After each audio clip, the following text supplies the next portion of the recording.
What is the most overrated movie? If you are from India, then you know most of the Bollywood movies are overrated. I'm not Indian. Me and my friends drunk watched a movie called Bahubali. It was glorious. We laughed for days. The movie was not supposed to be funny. I, an American-born Indian, watched that and was shocked at how hyped it was. I rarely watch Indian movies and my parents were like, you have to watch this. It's gonna be amazing. After that I watched the sequel purely for fun. Was great. Lots of these movies are fun to watch if you don't take them too seriously. Just for how insane the fight scenes and action sequences can be. It's like watching Sharknado or San Andreas. The trailer for Bagi 3 comes to mind.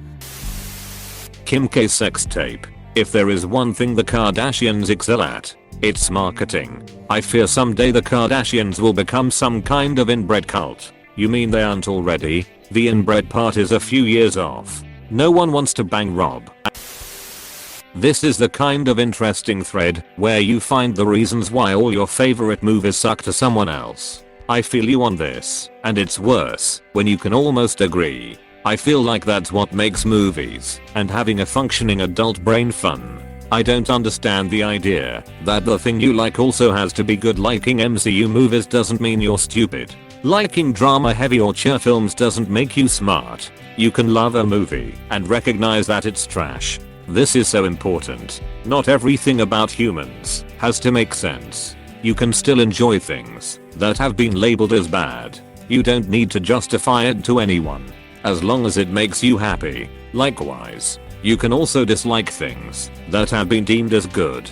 Getting too hung up on whether you should or shouldn't like something is a major thief of joy. If you like it, go for it. I think that old Tumblr quote said it best. Liking things isn't supposed to be stressful. Every Disney live-action remake, must it even be said? The $34.99 price tag to stream million is ridiculous. I'm aware of the budget involved, and the premium is to see it sooner. Still outrageous. Edited to add what I said in a reply regarding the cost to see in theaters being more. That's not a fair comparison. Theaters have expensive sound/video systems, staff, customer service, etc. Streaming is on my 60-inch VCO with a modest 5.1 sound system. I'd pay at most $9.99 to view it early. None of the costs involved with B&M theaters are a factor. It's even being distributed directly by Disney on Disney+, so there's way fewer, if any, middlemen. My best friend and I plan to see it in theaters initially, then of course covered. I've been anticipating it this whole time. But hell no. I will not pay that to watch the movie on my TV that I don't even get to keep when I'm done with Disney+. So stupid. I'm still mad about it. That kind of price tag encourages piracy. Thunder Gun 4. Maximum cool. Dude doesn't hang down. Me and my girl just watched that episode last week. Had to show her the Thunder Gun 3 episode after. Bird Box. I don't get how anyone could just sit down and enjoy it. A lot of people are just shitting on whatever popular movies they didn't like. But I think Bird Box is actually a perfect showcase of an overrated movie. I watched before it blew up on me, and the people I watched it with all that it was decent. Nothing spectacular, but entertaining. But my goodness, that movie got overhyped beyond belief. Everyone was freaking out about, and I just couldn't figure out why. Seems like most people that watched it after the hype train had formed didn't like it. Definitely a huge marketing campaign by Netflix. They flooded social media with posts. Seemed to work though. Yeah, it seemed like all of the sudden all of my feeds were filled with Bird Box memes, and all I could think was which in turn had these stored on their hard drive for a month waiting to drop. I think it was partially the perfect storm, since most people were bored at their family's house over Christmas break and there was nothing else new to watch really. Passion of the Christ. Predictable ending. Never saw the ending. Did that guy escape? In a way, yes. I had to gasp for air from the laughter this gave me. Thank you. Crazy Rich Asians. As a nation who lives in Singapore, they definitely overdid it with the stereotypes and the plot wasn't even that good. I thought it was pretty funny, but I totally see how it could be annoying to someone actually connected to the culture. As a computer geek who watches a lot of hacking movies, I understand what you mean. Mr. Robot was pretty good, but even it was too glorified. Unless hackers really do act like underground Russian gangsters and just don't invite me to their lairs. Maybe you just need to attempt to topple governments, and then the cool hackers will let you see their lairs. I don't understand why everyone was so hyped about threat level midnight.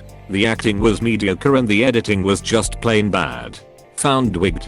Myra's laughed off.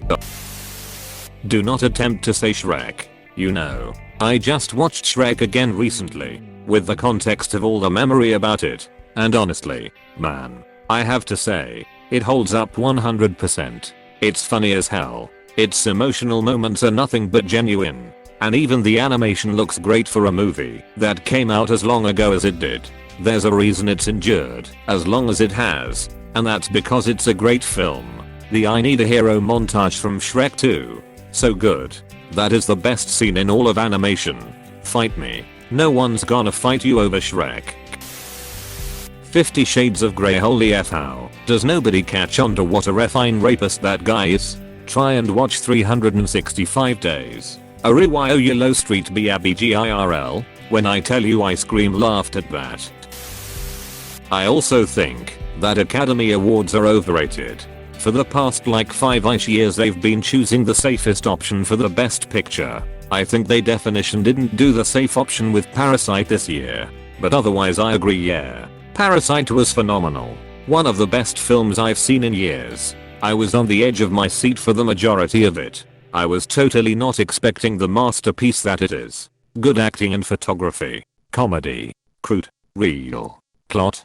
Freaking awesome. I bought it for my mother and father to experience, and watching them jaw drop and making reaction faces and gestures was priceless.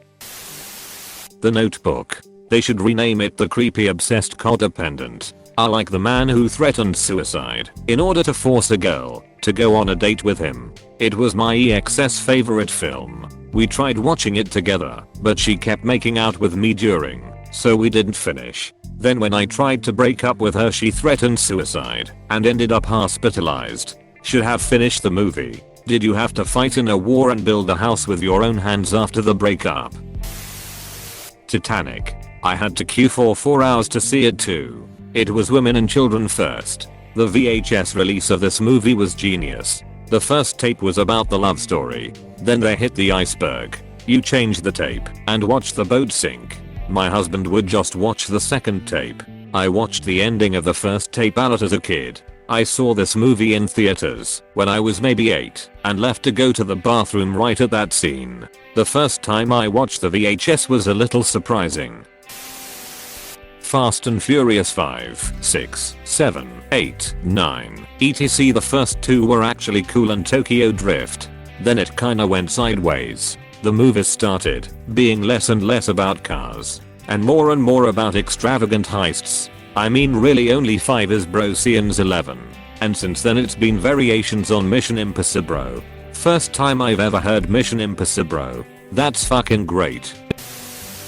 Gravity, 2013. It was incredibly predictable and poorly written. Yet everyone acts like it's some kind of cinematic masterpiece. It was the kind of movie that benefited from the 3D in the theater. If you didn't watch it like that, your view on the movie would be different. The Notebook. I used to love it a few years ago, but I rewatched it and I'm just not digging it. Crash, 2004. So contrived. Crash, 1996. On the other hand, love me some James Spader.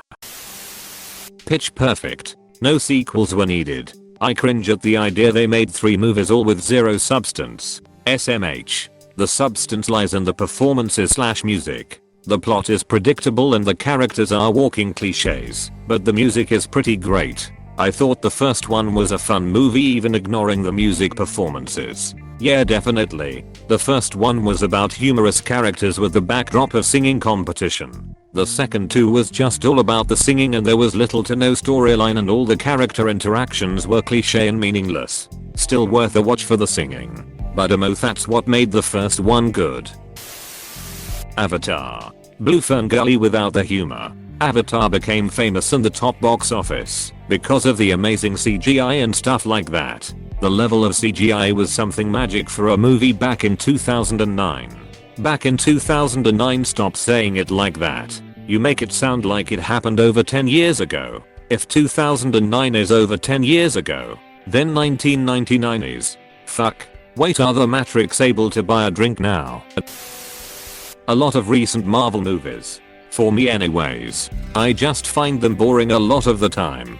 Predictable humor and almost the same plot in most of them. No, some people love them, but I've just never got it. Apologies if I sound pretentious, lol, couldn't think how to word it differently. They found their formula. And while it may be a good formula, we are still 23 films into that formula.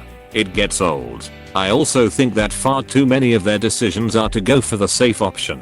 Lowest common denominator. I think the Guardians movies are the only ones that don't follow the formula. I've seen all of them, but the ones getting a rewatch are the GOG. Plus James Gunn does an amazing job with them. You're right though, it's getting old now. The safe option always is becoming the bad decision.